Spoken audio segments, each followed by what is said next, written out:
አሰላሙ አለይኩም ወራህመቱላሂ ወበረካቱ ውድና የተከበራችሁ የሃሩን ሚዲያ ተከታታዮች ሰኔ 1 2018 ዓመተ ልደት ዕለተ ሰኞ ወደ እናንተ የሚደርሰው ሃሩን መረጃችን ተጀምሯል። በመረጃዎቻችንም ሀገራዊ ዓለም አቀፋዊና ኢስላማዊ ሁነቶችን ወደ እናንተ እናደርሳለን። መረጃዎችን በማቅረቡ በኩል አቲድ ሐሚድ አብሬያችሁ ቆያለሁ። አብራችሁን ቆዩ።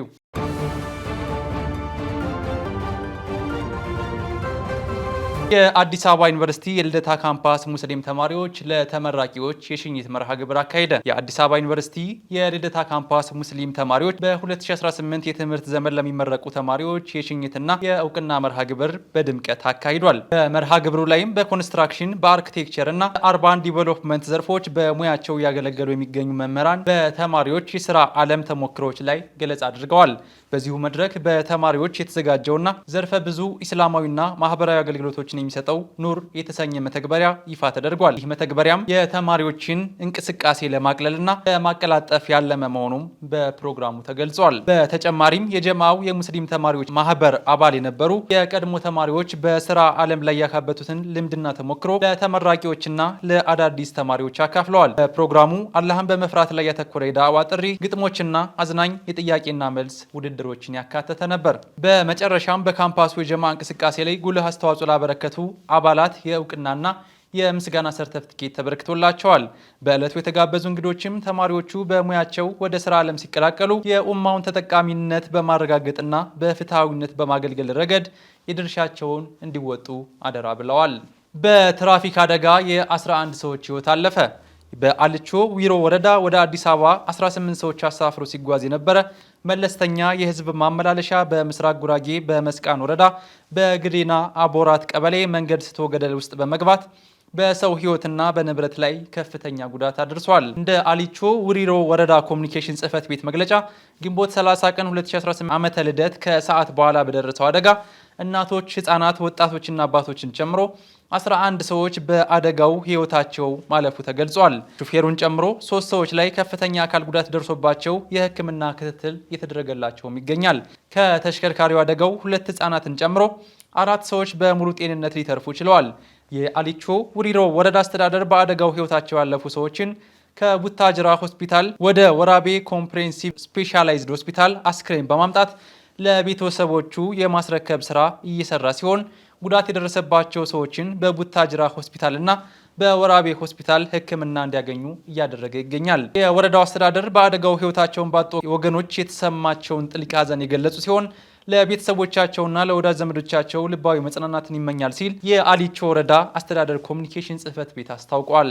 ከዚሁ ጋር በተያያዘ የስልጤ ዞን እስልምና ጉዳዮች ምክር ቤት የሐዘን መግለጫ ወጥቷል። ትናንት ግንቦት 30 ቀን 2018 ዓመተ ልደት መነሻውን በስልጤ ዞን አለቾ ዊሪሮ ወረዳ አድርጎ ወደ አዲስ አበባ 18 ሰዎችን ጭኖ ሲጓዝ የነበረ መለስተኛ የህዝብ ማመላለሻ ተሽከርካሪ በምስራቅ ጉራጌ ዞን ኤደና አደባት ቀበሌ በደረሰበት ከባድ የትራፊክ አደጋ የ11 ወገኖቻችን ህይወት ማለፉን የሰማ ነው ጥልቅ ሐዘን ነው ሲል የገለጸው የዞኑ መጅሊስ በዚህ ድንገተኛ አደጋ ህፃናት፣ እናቶች፣ ወጣቶችና አባቶች ህይወታቸውን ያጡ ሲሆን አሽከርካሪውን ጨምሮ በ3 ሰዎች ላይ ደግሞ ከፍተኛ የአካል ጉዳት ደርሶ በህክምና ላይ ይገኛሉ ብሏል። የስልጤ ዞን እስልምና ጉዳዮች ምክር ቤት በአደጋው የተሰማውን መራርና ጥልቅ ሐዘን እየገለጸ ህይወታቸውን ላጡ ወገኖቻችን አላህ ሱብሓነሁ ወተዓላ ጀነተል ፊርዶስን እንዲወፍቃቸው፣ ለወዳጅ ዘመዶቻቸውና ለሙሉ ቤተሰቦቻቸው አላህ ሶብርንና ጽናትን እንዲሰጣቸው፣ ከባድ ጉዳት ደርሶባቸው በህክምና ላይ ለሚገኙት ወገኖቻችን ደግሞ አላህ ፈጣን መሻርን እንዲለግሳቸው ከልብ እንማጸናለን ሲል የስልጤ ዞን እስልምና ጉዳዮች ከፍተኛ ምክር ቤት አስታውቋል። በሎጊያ ከተማ በተከሰተ የእሳት አደጋ ከፍተኛ የንብረት ውድመት መድረሱ ተገለጸ። በአፋር ክልል ሎጊያ ከተማ መስተዳደር በተለምዶ አሊ ናጂ ሆቴል ተብሎ በሚጠራው አካባቢ ተከስቶ የነበረው የእሳት አደጋ በአሁኑ ሰዓት ሙሉ በሙሉ በቁጥጥር ስር መዋሉን የአፋር ፖሊስ ጠቅላይ መምሪያ የእሳት አደጋ ክፍል ኃላፊ የሆኑት መቶ አለቃ አብዱ አሊ ለአፋር ብዙሃን መገናኛ ድርጅት ገልጸዋል። መቶ አለቃ አብዲ አሊ በሰጡት መረጃ የእሳት አደጋው በዛሬው ዕለት ከቀኑ 7 ሰዓት አካባቢ የተነሳ መሆኑን ገልጸው መቶ አለቃ አብዱ አሊ በሰጡት መረጃ የእሳት አደጋው በትናንትናው ዕለት ከቀኑ 7 ሰዓት አካባቢ የተነሳ መሆኑን ገልጸው የእሳቱ መነሻ ምክንያት እስካሁን አልታወቀም ብለዋል። ይሁን እንጂ የእሳት አደጋው ከቀኑ 9 ሰዓት ከ45 ሙሉ በሙሉ መቆጣጠር መቻሉንም ተናግረዋል። በእሳት አደጋው 4 የሚሆኑ የንግድ ሱቆች፣ ከ10 በላይ የሚሆኑ የግል መኖሪያ ቤቶች መውደማቸውም ተነግሯል። በሰው ሕይወት ላይ የደረሰ ጉዳት አለመኖሩም ተመላክቷል። እሳት አደጋው ያደረሰውን ኪሳራና አጠቃላይ መረጃ በሚቀጥሉት ጊዜያት እንገልጻለን ያሉት መቶ አለቃ አብዱ አሊ የአካባቢው ማህበረሰብ ከፖሊስ አባሎቻችን ጋር በመሆን የእሳት አደጋው እንዳይዛመትና በቁጥጥር ስር እንዲውል ላደረጉት ትብብር ምስጋናቸውን አቅርበዋል። ውድና የተከበራችሁ የሀሩን ሚዲያ ተከታታዮች እየተከታተላችሁት የምትገኙት ዕለታዊ መረጃዎችን ወደ እናንተ የምናደርስበት ሀሩን መረጃችን ነው። አሁን ደግሞ ከውጭ ምንጮች ያገኘናቸው መረጃዎች ወደ እናንተ እናደርሳለን። አብራችሁን ቆዩ። ኢራን በእስራኤል ላይ መጠነ ሰፊ የሚሳኤል ጥቃት ከፈተች። እስራኤል ትምህርታዊ እንቅስቃሴዎችን በሀገር አቀፍ ደረጃ አቋርጣለች። የኢራን ኢስላማዊ ሪፐብሊክ በእስራኤል ላይ ተከታታይ ሚሳኤል ጥቃቶች መክፈቷን ተከትሎ የእስራኤል መከላከያ ኃይል ግንባር እዝ በሀገር አቀፍ ደረጃ ሁሉንም የትምህርት እንቅስቃሴዎችን በሙሉ ማገዱን አስታውቋል። የኢራኑ ሀታም አልአንቢያ ማዕከላዊ እዝ ጥቃቱን አስመልክቶ ባወጣው መግለጫ የእስራኤል መንግስት የተኩስ አቁም ስምምነቱን ደጋግሞ በመጣስ በአሜሪካ ድጋፍና በዓለም አቀፉ ማህበረሰብ ዝምታ እየተበረታታ በሊባኖስ ሕዝብ ላይ የጦር ወንጀል እየፈጸመ መሆኑን ገልጿል። በተለይም እስራኤል ታገዱ የጦር መሳሪያዎችን ነጭ ፎስፈረስን በመጠቀም ቤሩትንና ደቡብ ሊባኖስን ማጥቃቷን፣ ቀይ መስመሮችን መሻገሯን መግለጫው ጠቁሟል። ኢራን ቀደም ሲል በነበራት ማስጠንቀቂያ መሰረት ቤሩት ላይ የሚፈጸመው ጥቃት ከተስፋፋ በወረራ በተያዙት ግዛቶች ማለትም በእስራኤል ላይ ጥቃት እንደምትሰነዝር ማሳወቋን በማስታወስ አሁን እየወሰደች ያለችው እርምጃ የዚሁ ምላሽ መሆኑን ጠቅሰዋል። የኢራን ወታደራዊ ህዝብ በበኩሉ እስራኤል በደቡባዊ ሊባኖስና በቤሩት ዳርቻዎች የምታደርገውን ጥቃት በአስቸኳይ ማቆም እንዳለባት አሳስቧል።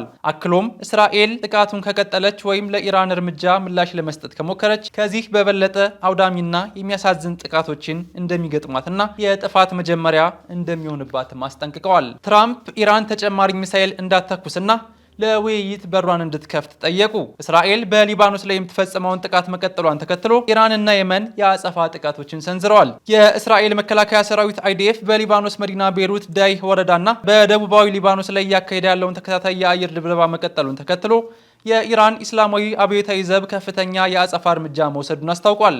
የኢራን ሀተም አልአንቢያ ወታደራዊ ኦፕሬሽን እውነተኛ ቃል ኪዳን 5 በሚል በሰየመው ወታደራዊ ዘመቻ በሰሜናዊ እስራኤል በሚገኘው የራማት ዳቪድ የአየር ኃይል ጣቢያ ላይ በርካታ ባላስቲክ ሚሳኤሎችን ተኩሷል። በጥቃቱ ምክንያት በሃይፋ ጋሊሊ እና ጎላን ሐራሮች የድንገተኛ አደጋ ማስጠንቀቂያ ሳይረኖች የጮሁ ሲሆን የእስራኤል የሀገር ውስጥ ደህንነት እዝ በሀገር አቀፍ ደረጃ ትምህርት ቤቶችና የባህር ዳርቻዎች እንዲዘጉና የሰዎች ስብስብ እንዲገደብ ትዕዛዝ አስተላልፏል። ከዚሁ ጋር ተያይዞ የእስራኤል ብሔራዊ ደህንነት ሚኒስቴር ቤን ግቪር በቴህራን ላይ ጠንካራ የአጸፋ እርምጃ እንዲወሰድ ጥሪ አቅርበዋል። ከዚሁ የሊባኖስና የጋዛ ጥቃቶች ጋር በተያያዘ ወታደራዊ እርምጃዋን ወደ አዲስ ምዕራፍ ማሸጋገሯን ያስታወቀችው የመን በእስራኤል ላይ ጥቃት መፈጸሟንና በቀይ ባህር ላይ አዲስ የባህር ላይ እገዳ መጣሏን ይፋ አድርጋለች። የየመኑ የጦር ኃይሎች ቃል አቀባይ የህያ ሳሪ በሰጡት መግለጫ በያፋ ከተማ የሚገኙ ስሱ የተባሉ የጠላት ኢላማዎች በትክክል መምታት መቻላቸውን ገልጸው ከዚህ በኋላ ማንኛውም የእስራኤል መርከብም ሆነ ከእስራኤል ጋር ግንኙነት ያለው የባህር ላይ ትራንስፖርት በቀይ ባህር ላይ እንዳይንቀሳቀስ ሙሉ በሙሉ መታገዱን አውጀዋል። ይህ የየመን ወታደራዊ እርምጃ በጋዛ ላይ የጣለውን ከበባና ጥቃት ሙሉ በሙሉ እስካልቆመ ድረስ ተጠናክሮ እንደሚቀጥልም ቃል አቀባዩ አስገንዝበዋል። በሌላ በኩል የእስራኤል አየር ኃይል በኢራን ሁዜኪስታን ግዛት ባንዳር ማህሻር በሚገኘው የካሩን ፔትሮ ኬሚካል ኩባንያ ላይ ድንገተኛ አየር ጥቃት ሰንዝሯል። የሁዜኪስታን ግዛት የጸጥታ ጉዳዮች ምክትል ኃላፊ ተቋሙ በተወነጨፉ ሚሳኤሎች መመታቱን ያረጋገጡ ሲሆን በጥቃቱ ምክንያት በግቢው ከፊል መዋቅሮች ላይ መጠነኛ ጉዳት መድረሱን ገልጸዋል። ይህንን ተከታታይ ወታደራዊ እንቅስቃሴም ተከትሎ በቀጠናው የአየር ትራንስፖርት ላይ ከፍተኛ እገዳዎች ይጣሉ ሲሆን የኢራን ቴሄራን አየር ማረፊያ በረራዎችን ሲሰርዝ፣ ሶሪያና ኢራቅ የአየር ክልላቸውን ሙሉ በሙሉ ዘግተዋል። እንዲሁም ኳታር አስቸኳይ የበረራ መስመር መቀየሪያ ትዕዛዝ አውጥታለች። የቀጠናው ሁኔታን አስመልክቶ ዩናይትድ ስቴትስ ፕሬዚዳንት ዶናልድ ትራምፕ ለፎክስ ኒውስ በሰጡት አስተያየት ኢራን ተጨማሪ ሚሳይሎችን ከመተኮስ ተቆጥባ ወደ ውይይት ጠረጴዛ እንድትመለስና ስምምነት እንድታደርግ የጠየቁ ሲሆን የሀገሪቱ ወታደራዊ ኃይልም በተጠንቀቅ ላይ እንዲሆን አዘዋል። ሆርሙዝን ለማስከፈት ዝግጁ ነኝ ስትል ቱርክ አስታወቀች። የቱርክ የውጭ ጉዳይ ሚኒስቴር ሀካም ፊዳን ሀገራቸው በሆርሙዝ የባህር ሰርጥ የሚገኙ የባህር ውስጥ ፈንጂዎችን የማጽዳት ስራ ላይ የበኩሏን አስተዋጽኦ ለማበርከት ፍቃደኛ መሆኗን ገልጸዋል። ሚኒስቴሩ በአሜሪካና ኢራን መካከል የተደረገ ባለው ድርድር ላይም አሁንም ተስፋ እንዳላቸው ተናግረዋል። ፊዳን ከሀገሪቱ የቴሌቪዥን ጣቢያ ጋር ባደረጉት ቃለ ምልልስ በቴሄራንና ዋሽንግተን መካከል ስምምነት ላይ ከተደረሰ ወይም በፈንጂ ማጽዳት ሂደት ላይ አስተዋጽኦ እንድናደርግ ከተጠየቅን ያንን ለማድረግ ደስተኞች ነን ሲሉ ገልጸዋል። ገልጸዋል። አክለውም ቱርክ በሩሲያ እና ዩክሬን ጦርነት ወቅት እንዳደረገችው ሁሉ አሁንም ግጭቶችን በመፍታት ረገድ ወጥ የሆነ መርህን እንደምትከተል ገልጸዋል። የአሜሪካው ፕሬዚዳንት ዶናልድ ትራምፕ አንድ ሳምንት ባልሞላ ጊዜ ውስጥ ከኢራን ጋር የመግባቢያ ስምምነት ሊፈረም እንደሚችል በተናገሩበት መግለጫ ዙሪያ የተጠየቁት ፊዳን ጉዳዩን በጥንቃቄ የታጀበ ተስፋ በማንገብ እንደሚከታተሉት አስታውቀዋል። ሚኒስቴሩ ከሁለቱም ወገኖች ከአስታራቂዋ ፓኪስታንና በግንባር ቀደምትነት ከሚንቀሳቀሱ ሌሎች የቀጠናው አካላት ጋር መደበኛ ምክክሮችን እያደረጉ መሆኑን ጠቁመዋል።